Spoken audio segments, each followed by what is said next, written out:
Good afternoon, Senior Management Committee. My name is Julian Rogers, and I'm joined by my colleagues Amita Diaz, Steve Phillip, and Rodrigo Rojas. As members of the RTO Implementation Committee at ESDC, we have prepared an implementation plan that meets the Treasury Board Secretariat's directive while accounting for ESDC's unique departmental needs and Minister Menetti's priorities of efficiency and high-quality service delivery to the communities that ESDC serves. Next slide, please. We will begin our briefing by providing our objective and an outline of the considerations that were factored into our proposed implementation plans. We will then provide an overview of our implementation options with a comparison between the two on relevant criteria. From there, we will go into detail on how our preferred approach will be implemented and conclude with our communication strategies to key stakeholders. Next slide, please.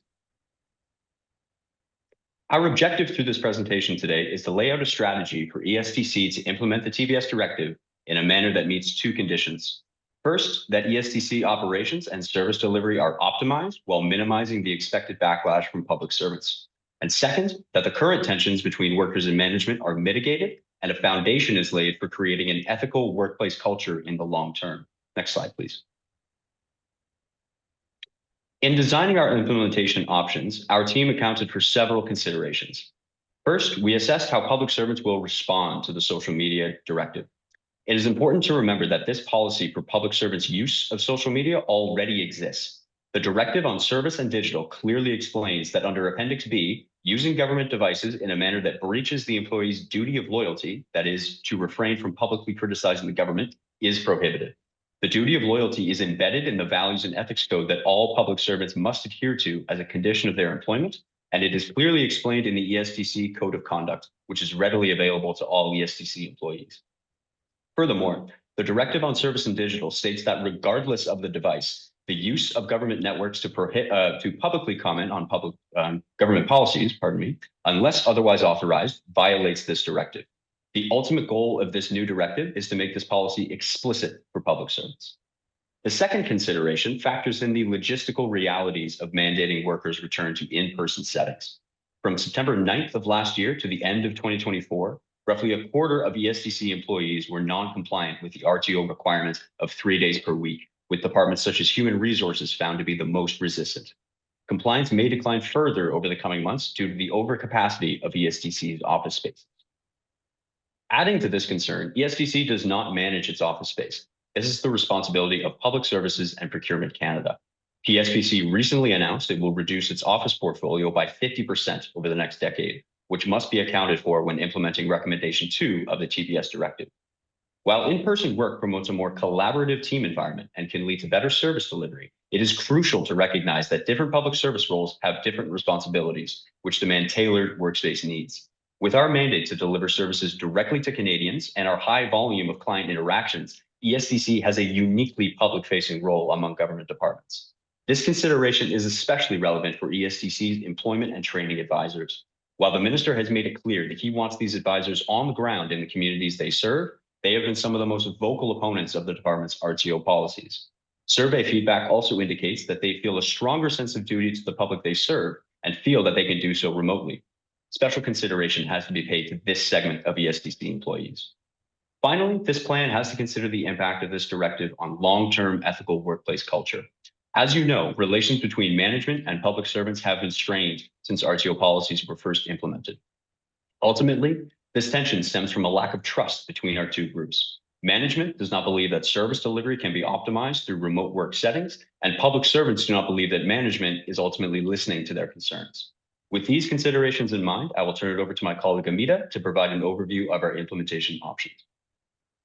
Thank you so much, Julian. Next slide, please. The first implementation strategy offers a flexible interpretation of the Treasury Board's recommendation by prioritizing the enhancement of workplace culture and building public servant trust in management as mechanisms for improving departmental service delivery. In practice, the implementation option will establish a positive work environment through three key approaches. First, it will monitor social media activity on government devices through departmental chief data officers' dashboards with disciplinary action reserved for significant reported concerns. Second, it will implement interactive workshops to strengthen public service values, recognizing ESDC's unique public-facing role. Third, it will apply evidence-based criteria to return to office decisions based on public interaction frequency, a necessity for teamwork, and real estate capacity. The advantages are significant. We strengthen public service values through internal accountability, optimize workforce deployment and productivity through data-driven decisions, and maintain institutional confidence while supporting employee well-being. However, we must acknowledge the challenges. Substantial engagement in training and monitoring systems potentially harm team cohesion and varied work arrangements, and risk of inconsistent service delivery from limited office presence. A key consideration is that while this approach offers enhanced workplace culture and employee satisfaction, it requires more complex implementation and ongoing management compared to the strict adherence approach, which is our next one. Next slide, please. This second implementation strategy represents a strict interpretation of the Treasury Board's directives, prioritizing uniform compliance across the board through clear, unambiguous guidelines that emphasize conventional public service culture. In practice, the strict adherence approach requires a mandatory return to office for all public servants for 4 days a week, including requirements for relocation. For social media policy, while the core strategy remains consistent with the previous approach, this option takes a direct implementation approach without supplementary support mechanisms. The emphasis is on ensuring straightforward compliance with Treasury Board recommendations through standard departmental communication channels and existing management structures. The advantages of this approach ensure uniform compliance across departments, provide clear guidelines for enforcement, and maintain a traditional public service culture. However, this option comes with its own set of challenges: potential resistance amongst public servants, decreasing employee morale and dampened workplace culture, and long-term retention issues. A key consideration is that while this approach offers straightforward implementation, it may not account for workforce diversity and could face practical limitations regarding real estate capacity. Additionally, under this more conventional approach, public sector unions may be encouraged to organize opposition campaigns and create further disruptions. Next slide, please. We have identified 5 key criteria to evaluate and compare our 2 implementation options across the immediate, short, and medium terms. For the strict adherence approach, there is likely to be no impact on service delivery in the immediate term. Public servants may be antagonized and likely take to social media to vent their anger even further, which will exacerbate existing workplace tension. On the other hand, the general public might appreciate that the government is promoting fairness and accountability in its operations by making public servants return to work. Logistical challenges are likely to emerge in the short term. Employees who have been instructed to return to the office will be required to make arrangements to find housing and relocate themselves and their family. ESDC leadership may need to coordinate how to fit the increased employee presence in the office space. Additionally, public sector unions may have time to organize opposition campaigns and foster more unrest in offices. Finally, a decline in service delivery could be expected as employees have to adjust to new working arrangements. In the medium term, ESDC could face compounded challenges to service delivery and workplace culture. Employees may believe that management does not have their interests at heart, and leadership may have to contend with employee retention. By working in office settings that are not suited to their needs, employees' productivity is likely to drop, which could hamper overall service delivery. As for the option of collaborative workplace integration, in the immediate term, public servants may be opposed to the initial announcement of having to return to office, but ultimately may appreciate that management will account for their needs in allocating office space. Management will have to quickly mobilize a plan to assess office space capacity and needs. In the short term, ESDC employees will work in office settings that suit their roles, which may improve service delivery. In turn, the public can expect benefits for a more productive ESDC. While some workers will be required to return to office, the in-depth review is set to ensure that no undue burden will be placed on existing office space. These short-term benefits translate into the medium term. A more positive workplace culture could take hold thanks to improved education on ethics obligations and greater opportunities for employees to voice their concerns. An ongoing concern is PSPC's planned reduction in its real estate capacity, requiring ESDC leadership to be prepared to adjust their office allocations accordingly. Ultimately, we expect ESDC employees to be more engaged in the process that governs their day-to-day work. which creates better outcomes for themselves and also for the public. Because neither of these implementation options require any additional financial costs, ESDC's operating budgets will not be impacted. With this in mind, we recommend proceeding with option 1, the collaborative workplace integration approach. Now I will hand it over to Stiva to go over the implementation strategy. Thank you, Amita. Our implementation strategy for, next slide, please. Our implementation strategy for recommendation 1 centers around creating a healthy and positive workplace that naturally deters criticism on social media by public servants. The focus is on proactive measures that emphasize personal responsibility, transparency, and accountability rather than strict restrictions. The TPS recommendation on social media will be sent at the earliest opportunity to ESDC employees, emphasizing the social media policy mentioned in the existing ESDC Code of Conduct. They will be reminded that while social media use itself is not prohibited, their usage of social media on government devices will be monitored and appropriate consequences will follow if public criticism of government policies can be traced back to an employee. Content that crosses the line will be reviewed and addressed through appropriate disciplinary channels to protect public trust. Social media activity will be monitored through the existing structures managed by ESDC's chief data officers, who will manage a dashboard tracking usage on government-issued devices starting from the 1st of March. Monitoring will be conducted using government-issued login credentials with flagged content cross-referenced against internal databases for accurate review. Starting the 1st of June, reformed onboarding and ethics trainings will ensure new employees understand the duty of loyalty, neutrality, and impartiality, as well as responsible social media use. To reinforce these principles, ESDC will introduce annual ethics town halls, fostering an open and interactive dialogue on the public sector's code of values and ethics.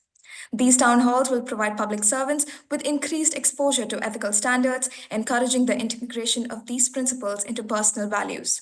Employees will gain a clear understanding that inappropriate online behavior that undermines trust in government may lead to consequences.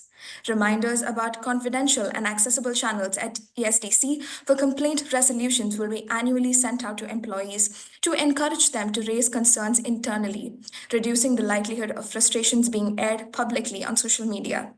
This strategy encourages responsible social media use that aligns with public servants' duty to serve the public while preserving the integrity of government institutions.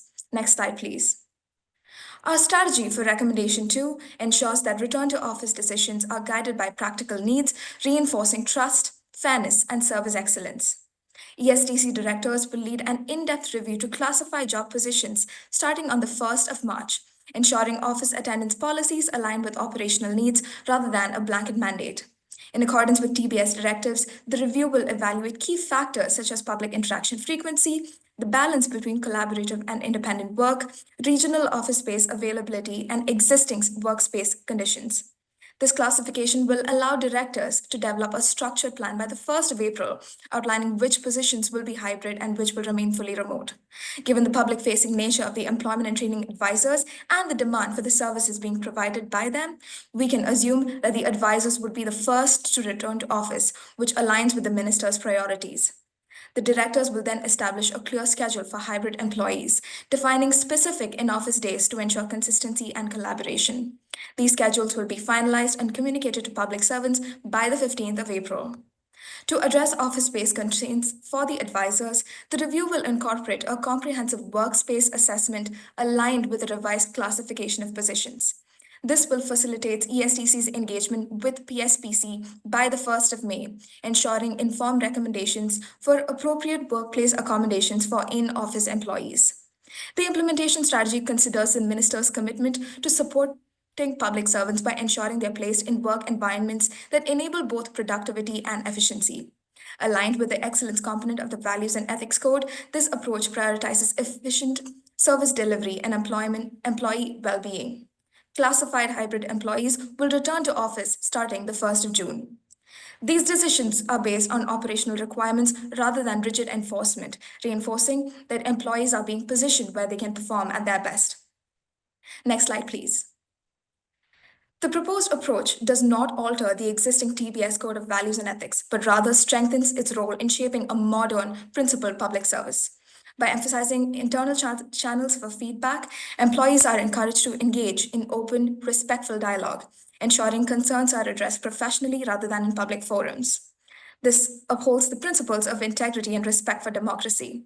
Rather than imposing new restrictions, the social media recommendation reaffirms the duty of loyalty, emphasizing how impartiality, neutrality, and responsible communication remain essential in today's workplace. The evidence-based return to office criteria ensures that decisions are driven by operational needs rather than rigid regulations. This commitment to stewardship and excellence guarantees that workplace policies promote efficiency, fairness, and the highest standards of service delivery. These do not introduce new ethical obligations, but modernize their application, ensuring that core principles guiding public service remain relevant, resilient, and adaptable to the future of work. I will now hand it over to my colleague Rodrigo to go over the coordination and communication strategies. Thank you, Stiva. Next slide, please. First, ESDC will provide the TVS with a comprehensive analysis of the various work arrangements, including office-based, virtual, and hybrid models. This analysis will include data-driven information based on the criteria mentioned earlier. By sharing this analysis, ESDC aims to inform TVS of the workplace strategies decided while aligning with broader government objectives of space reduction. The analysis will also highlight findings of best practices, challenges, and potential areas for improvement, ensuring that future workforce planning optimizes both employee well-being and the effectiveness of public service delivery. Also, PSPC will be provided with detailed feedback collected in collaboration with the ESDC employees regarding concerns related to the office space and working conditions. This feedback will address key issues, such as space reductions, which may impact employees' ability to collaborate effectively and maintain productivity, as well as concerns about the overall suitability of office environments. Additionally, specific health and safety concerns, including reports of bedbug infestations and other workplace hazards, will be highlighted to ensure that PSPC can take necessary preventive and corrective actions. This feedback will be collected internally via an anonymous survey for employees. Using a third party for this exercise was considered, but with intense public scrutiny over government finances and tight timelines, we considered it was better to conduct the survey internally. By sharing these insights to PSPC, the ESDC aims to foster a safe, efficient, and supportive work environment that meets the needs of employees while easing the transition into RTO policies and maintaining high service standards for Canadians. Next slide, please. Our communication strategy is built upon 4 key pillars that will ensure effective policy implementation while maintaining employee engagement and trust. Our core messages center around clearly articulating ESDC's unique position as a public-facing department and why this necessitates different approaches to RTO compared to other departments. Emphasizing the fundamental values of public service, particularly focusing on stewardship and the responsible use of government resources. Highlighting our commitment to supporting employees through this transition, including taking individual circumstances into account, such as office space limitations within our policy framework. Success of this communication strategy will be measured through employee understanding of policy rationale, demonstrated through feedback mechanisms such as internal surveys, and compliance with new directives while maintaining service quality. To respond to the employment and training advisor's specific concerns, we must emphasize that these changes are responding to public demand rather than being purely ministerial directives. We will also communicate the feedback of the local government officials, mayors, and local businesses about the difficulty of instituting various initiatives without them, highlighting the importance and ethics of being on the ground. This comprehensive communication approach isn't just about disseminating information. It's about building understanding and maintaining the trust of both our employees and the public we serve, while maintaining transparency and engagement throughout the implementation process. Next slide, please. Lastly, to foster trust with the Canadian public, regular announcements will be made by the ESDC regarding the planned increase of on-site employees in the communities, ensuring transparency and open communication. Consistent public reminders will also be shared, emphasizing the critical role of on-site workers in fulfilling the ESDC mandate, reinforcing a sense of accountability among employees. Additionally, frequent public updates highlighting successful return to office experiences will be provided to showcase positive outcomes and promote a healthy, collaborative office environment. All of these communications will be made through institutional social media accounts and press releases, setting a positive example for the use of these resources in a government context. Next slide, please. In conclusion, we believe that this approach will satisfy the directives provided by the TBS about the RTO mandate and the proper use of social media across departments. I will now hand it over to the panel for questions. Thank you so much. I want to thank you for putting this all together in a week, working together so well as a team. I know we asked you to do a lot in a short period of time, but the committee is very happy with our interaction with you and your team, and a big congratulations on getting this done. And you have the most beautiful campus ever. And I was there last week, beginning of this week, and it was absolutely lovely. So, you should be considered very, very lucky. I'm going to pass it over to my colleague, my senior management colleague, Guy Giorno, to discuss some of the issues that you have raised. Yes, so thank you very much for your very in-depth presentation. I just had a sort of an initial question of clarification. Could you explain exactly what you see your recommended option involving? I believe it's on slide 5.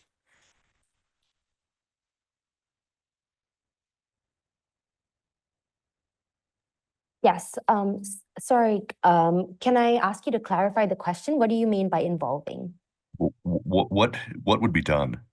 Okay, so in our first implementation option, we are addressing the 2 recommendations separately. So in terms of the RTO return to office policy, we are requiring that management conduct a review through data about who is considered classified positions that require in-person work and who can work remotely, and accordingly assign office space, given PSPC's reduction of real estate and going back to work might not be a practical option in terms of productivity and efficiency for everyone. And as for social media, we are requiring an all-out social media restriction on all government devices, with monitoring being conducted by the Chief Data Officer of the department, which will be cross-referenced should social media activity be flagged online to pursue disciplinary action. If I manage to follow up, it Yes. may just be me, and I know my other colleagues on the committee managers. I'm having trouble understanding the difference between that and the second option, which is simply to implement the directives. I think maybe I can take that Sure. question. So ultimately, because the social media policy that's being handed down through this TBS directive already exists, ultimately the 2 approaches are the same with respect to the social media recommendation. However, it's a matter of degrees of how much is done to get at the source of discontent among the public service and their motivation to post on social media. So in our first in our strict adherence approach, our second option, it's about simply communicating to public servants and reminding them of their obligations under the existing directive on service and digital, and their obligation to duty of loyalty in the values and ethics code.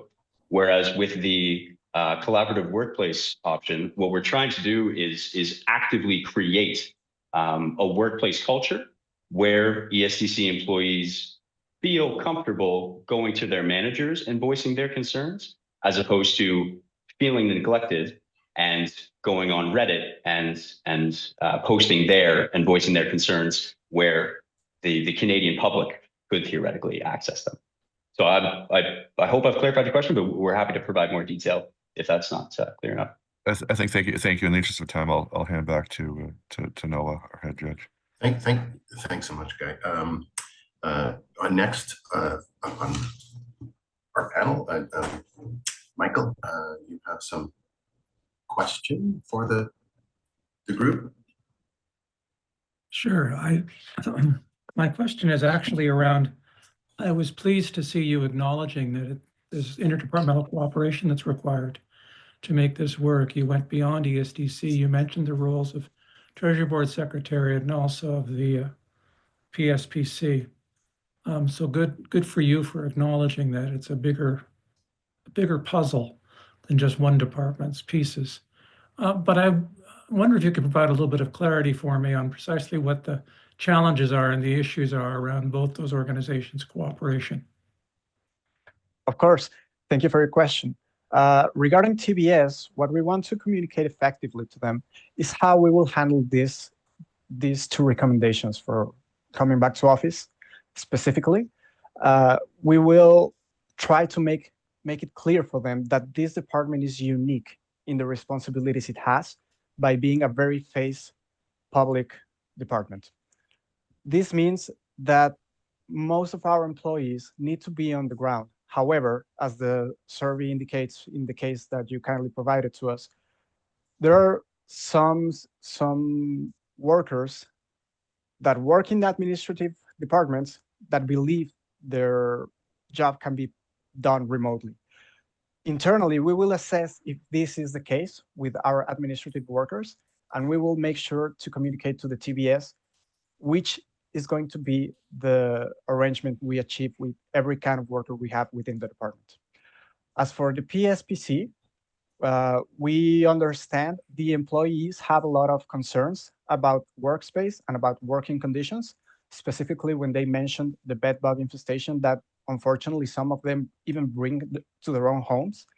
So we want to make sure that the PSPC is aware of the conditions of the ESDC buildings, of the ESDC workspace, so they can, within their own timeframes and within their own possibilities, address these issues, not only correctively, but also preventively. If I understand this correctly, and tell me if I'm not understanding this correctly, what you're actually saying to those two organizations is, you're part of this deal. We can only do this with your effective support and with you delivering. Is that the way this conversation goes? No, it's more about a collaborative approach, because we understand that ESDC's attributions on some subjects are limited. We would like to take the matter into our own hands of addressing office space and office space limitations, but we must collaborate with other departments so that they are aware of our needs, given that PSPC handles most of ESDC's real estate. So it's not about telling them that we need this, it's about how we can achieve a better outcome if we do it together. Thank you. Thank you so much. I'm going to pass it over to my colleague, Suzanne. Thank you. Thank you very much for your presentation. That was very informative. I'm just going to go back to a question of one of my colleagues and ask, from your presentation, you're recommending that you go with not the strict approach, that you'd like to have collaboration. And in so doing, you're saying that there won't be a need to amend the Values and Ethics Code. It's just a matter of reinforcing. So if I'm correct in understanding, you're saying that facilitating a healthy, positive workplace and training is going to reduce the criticism. My question to you is all criticism governed by the directive? If we look at the directive as is, will all criticism be governed by the directive? And if so, are you saying that criticism will diminish with training? Yes, I can take this question. Thank you so much, Suzanne. We're emphasizing the fact that, yes, we do not recommend that the current code of values and ethics do not be altered, because every principle that is implied through these two directives, impartiality, neutrality, duty of loyalty, excellence, stewardship, all of these exist in the current code of values and ethics. And coming to your question, not all criticism will be reduced, and this we acknowledge. But the directive was very specific about public servants criticizing policies that the government has taken a stance on, and certain internal policies that the government wants to introduce within the federal government. And yes, so it's necessary to understand that complaints about the internal structures and internal policies of the government is what we're aiming to mitigate through these trainings and increased exposure to the public sector values and ethics. Certain criticisms about the government's policies elsewhere will have to be mitigated through other mechanisms, such as having external town halls on current and ongoing global issues about which the Canadian government has taken a stance. This recommendation talks about the policies of the current government regarding the internal mechanisms. And thank you so much for your advice, team. Our committee will obviously take all of your thoughts into consideration as we move forward.